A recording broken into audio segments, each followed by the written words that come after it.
കൊല്ലം ജില്ലയിൽ 2 ബംഗ്ലാദേശ് പൗരന്മാർ പിടിയിൽ. ബംഗ്ലാദേശ് സ്വദേശി നസ്രുൾ ഇസ്ലാം, മനോവർ ഹോഡ്സൺ എന്നിവരാണ് പിടിയിലായത്. ആന്റി ടെററിസ്റ്റ് സ്ക്വാഡാണ് നസ്രുളിനെ പിടികൂടിയത്. കൊല്ലത്ത് നിന്ന് ഷമീർ അബ്ദുൾ ചേരുന്നു. ഷമീർ, എന്താണ് ലഭ്യമാകുന്ന വിവരം?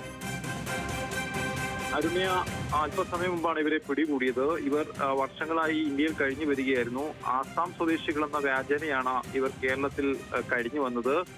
ഇവരിൽ നിന്ന് ആധാർ കാർഡും പിടികൂടിയിട്ടുണ്ട്.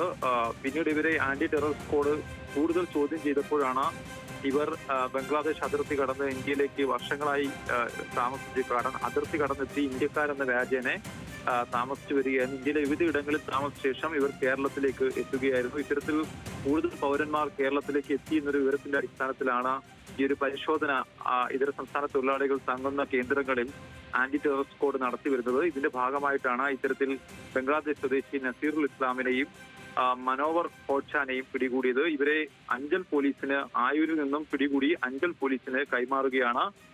മനോവർ ഹോഡ്സാനെ കൊട്ടിയം പോലീസാണ് പിടികൂടിയത്. എന്തായാലും ഇരുവരെയും പോലീസ് ചോദ്യം ചെയ്തു വരികയാണ്. അരുണ്യ.